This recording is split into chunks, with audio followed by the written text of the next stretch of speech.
Most people have a chance to see exciting events in their lives. I am the chief manager of an insurance office. I, too, have seen exciting things in my 30 years of work. My office had one wall that was covered in glass. I could see everybody who came into the insurance company. I liked to study the faces of new customers before I spoke to them. I decided what kind of people they were before they said a word to me. I learned to trust my first impression of people. The story I want to tell is about a man who came into the company one day. I watched him through the glass in my office. He seemed about 40 years old, and he was very well dressed. He seemed very polite, and he appeared to be quite a gentleman. He was talking to one of the clerks. Despite his appearance, I disliked this man as soon as I saw him. Suddenly, the man noticed that I was looking at him. He smiled at me through the glass. Then he took some papers from the clerk and left. A few minutes later, I called the clerk into my office. "Who was that man?" I asked him. "That was Mr. Julius Slinkton, sir," the clerk told me. "He's from the Middle Temple." "What did he want?" I inquired. "He wanted one of our insurance forms," the clerk replied. "He said that a friend of yours recommended this company." "He knew my name then, did he?" "Oh, yes, Mr. Sampson," the clerk confirmed. "He knew your name." About 2 weeks later, I went to have dinner with a friend of mine. One of the other guests was Mr. Julius Slinkton. He was standing near the fire.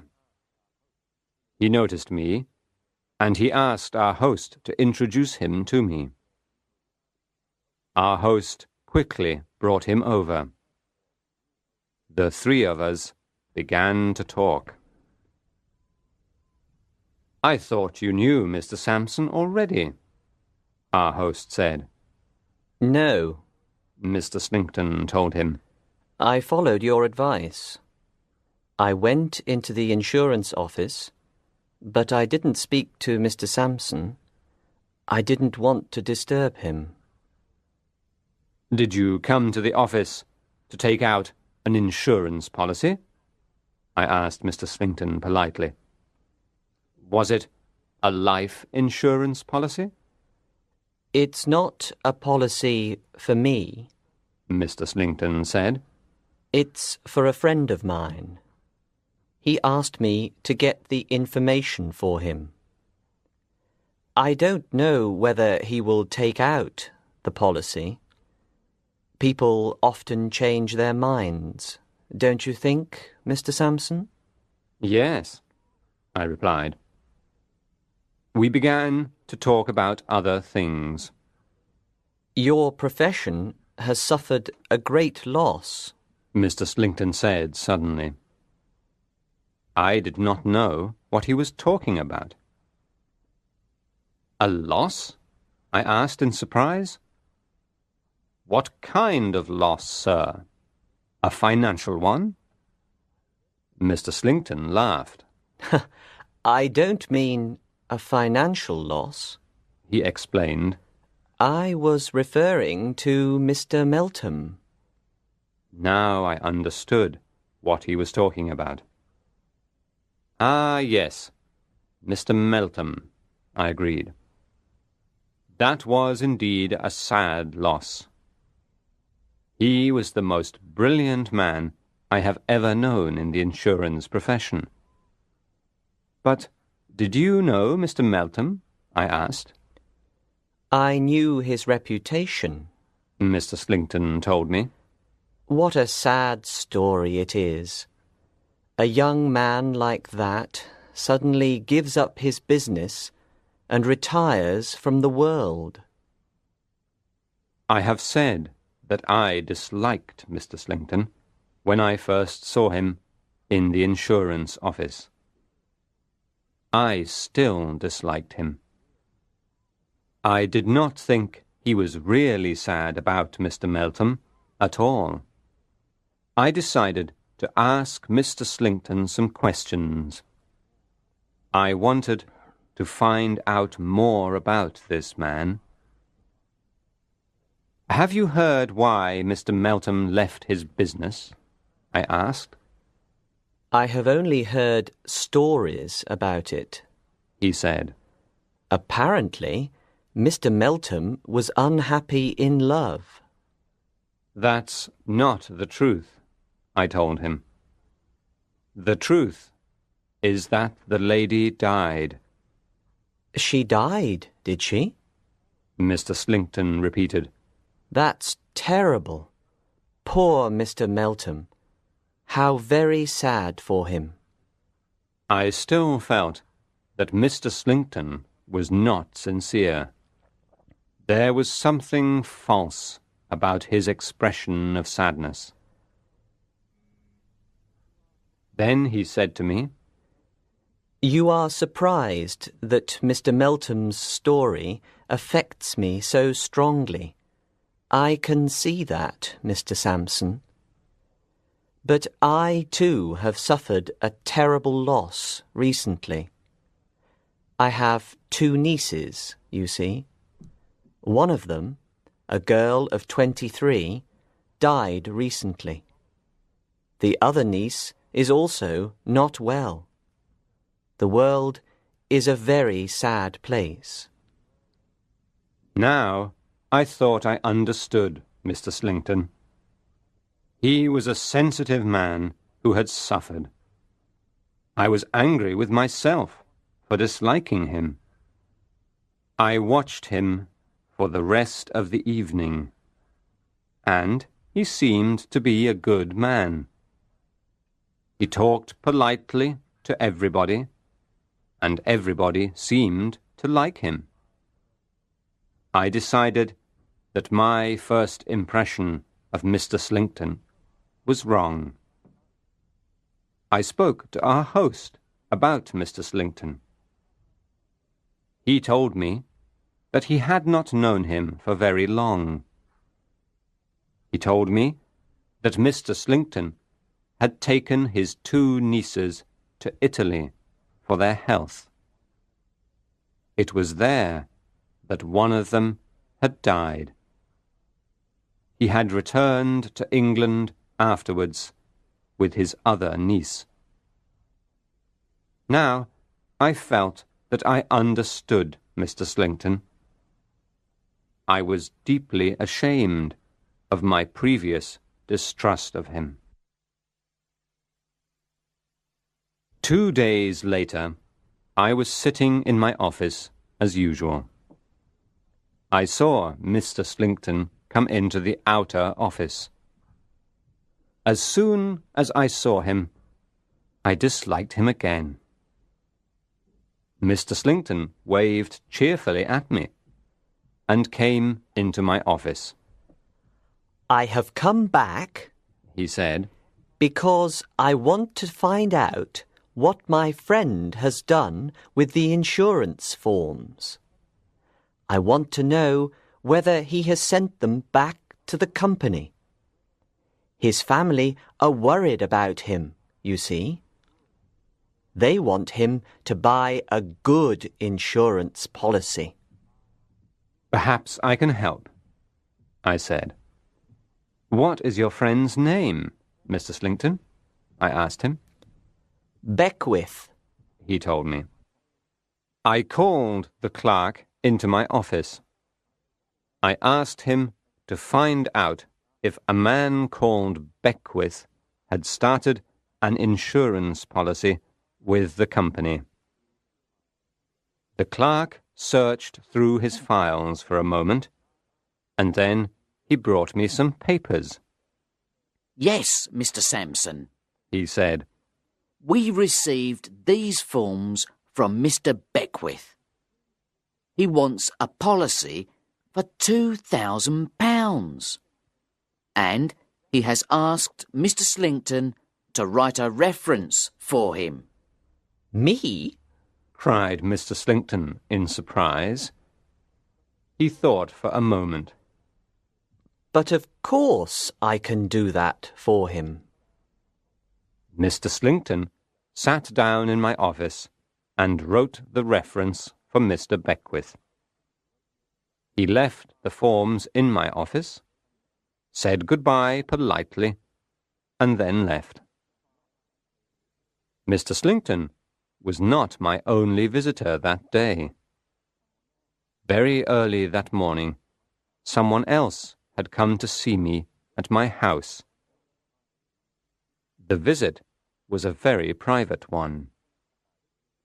No one knew anything about it at all. Mr. Beckwith's insurance policy began in March. I did not see Mr. Slinkton again for 6 or 7 months. I went to Scarborough in September, and I saw Mr. Slinkton walking on the beach there. It was early evening, and he greeted me warmly. Mr. Slinkton was with a young lady. He introduced me to her, explaining that she was his niece. Her name was Miss Niner. I looked at her carefully. I was sorry to see that Miss Niner did not look very well at all. As we walked along the sand, Mr. Slinkton pointed to some tracks in the sand. He laughed. Ha ha ha, your shadow has been here again. He joked to Miss Niner. Shadow? What shadow? I asked. My uncle is joking, Mr. Sampson, She explained. There is an elderly gentleman here in Scarborough. He travels around in a hand carriage. I see him so often that my uncle calls him my shadow. As she was speaking, we saw the old man's hand carriage come into sight.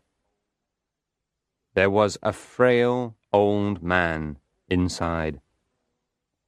As the carriage was passing us, he waved his arm at me. He called to me by name. I went to see what he wanted. I was away from Mr. Slinkton and Miss Niner for about 5 minutes. My niece is very curious, Mr. Slinkton told me when I rejoined them. She wants to know who her shadow is. His name's Major Banks, I told him. He's a very rich man, but a very sick one. He's just been telling me what pleasure you both give him. He says it's obvious that you are very fond of one another. It's true, we are very close. Mr. Slinkton said very seriously. We are alone, you know, since Margaret died. Miss Niner looked sad at her uncle's words. The memory of her sister was clearly still very painful to her. Suddenly, she sat down near a rock on the beach. She was pale. Mr. Slinkton walked away from us. He, too, seemed very upset by his memories. Miss Nina began to tell me about her uncle. She said he was a very good, kind man. She told me that she knew she was going to die soon. She was worried about what would happen to her uncle when she died. I saw the hand carriage coming back towards us along the sand as she was talking. Suddenly, I interrupted her. "Miss Nina," I said urgently, "I have something to tell you. You are in great danger. You must come with me and talk to that man in the hand carriage. Your life depends on it." Miss Nina was very shocked by my words. I walked with her to the hand carriage before she had time to object. I did not stay there with her for more than 2 minutes. Within 5 minutes, I saw her walking up the beach with a grey-haired man. He had a slight limp. I knew that she was safe with that man. I went back to the rock and sat down. Mr. Slinkton came back soon afterwards. He was surprised that his niece had gone. We talked for a few minutes. He told me that Miss Nina was very ill, and he looked sad while he told me. I replied politely to everything he said, but I was holding a weapon in my pocket as we walked along together. "Mr. Sampson, may I ask you something?" He suddenly inquired. "What is the news of that poor man Meltham? Is he dead yet?" "No," I told him. "He's not dead yet. But he won't live long, I'm afraid." "What a sad place the world is," Mr. Slinkton sighed quietly. It was November before I saw Mr. Slinkton again, this time in London. I had a very important appointment at Middle Temple. I arrived at the temple and went up some stairs. There were 2 doors at the top of the stairs. The name Beckwith was painted on one door. The name Slinkton was painted on the other. I went in the door marked Beckwith. The room was dirty, and there were empty bottles everywhere. A young man got up when I entered. He walked very unsteadily, and he seemed drunk. "Slinkton's not in yet," he said loudly. "I'll call him." He went into the corridor and began to shout loudly. "Hey, Julius! Come in here and have a drink," he called. Mr. Slinkton came into the room. He was very surprised to see me. "Julius, this is Mr. Sampson," Beckwith introduced us. "Boil the brandy, Julius," he said. He gave Mr. Slinkton a filthy saucepan. "Come on, boil the brandy the way you usually do." Mr. Slinkton was embarrassed at my presence in the room. I could see. "How is your niece?" Mr. Slinkton?" I asked him quietly. "I am sorry to say my niece has left me," he replied. "She went away without a word of explanation." Beckwith held out the saucepan once more. "Boil the brandy, Julius," he repeated. "Give me what you always give me for breakfast, lunch, and dinner. Boil the brandy, I tell you." Now Mr. Slinkton looked even more embarrassed. This was not a pleasant situation for him. He thought for a moment, and then he spoke to me. "You're a man of the world, Mr. Sampson," he began. "I'll tell you the truth." "No, Mr. Slinkton," I said firmly. "You'll never tell the truth. I know all about you." "You want to save your insurance company some money," he said calmly. "You will try to argue that I was responsible for Beckwith's condition and for his eventual death. But you won't be able to prove that, you know. You won't be able to prove anything." Beckwith suddenly picked up his brandy glass and threw it at Mr. Slinkton. The glass cut his forehead, and blood began to flow down his face. Mr. Slinkton took out his handkerchief and dried his face. As he was doing this, another man came into the room. A man with grey hair, who walked with a slight limp. Mr. Slinkton looked at this man in surprise.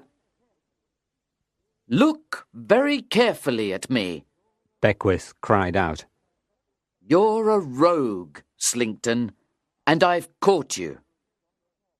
I took these rooms on purpose just to catch you. I pretended to be a drunkard in order to catch you, and I've done it. You'll never escape now. You see, the last time you went to see Mr. Sampson, I had already been to see him myself. I went to his house very early that morning. We know everything. We know what you were planning. You thought you could kill me for the £2,000 of the insurance policy, didn't you? You wanted to kill me with brandy, didn't you? But you wanted me to die quickly. That's why you also gave me small amounts of poison." Mr. Slinkton was surprised by Beckwith's behaviour. The young man did not seem at all drunk now. At first, Mr. Slinkton did not know how to react. Then he found his courage. He was very pale, but he looked coldly at Beckwith. He did not say a word. "I took these rooms on purpose," Beckwith went on. "I knew what kind of man you are, you see. You're the man who's already killed one innocent girl for her money. And now you're slowly killing another one." Slinkton laughed. "Think how stupid you really are," Beckwith continued. "You thought I was drinking brandy all day, but I threw most of it away. You never knew that I came into your room at night when you were asleep. I took all your papers, Slinkton. I read your journal, too. It's got all the information about the poisons that you use. It explains everything. I know where the journal is now. Slinkton looked at Beckwith questioningly. It's not in your desk, Beckwith told him. Then you're a thief. Slinkton told him calmly. He spoke calmly, but his face was white. I'm your niece's shadow, Beckwith said quietly. Suddenly, Slinkton lost his calm and his courage. He looked frightened now. Still, he said nothing.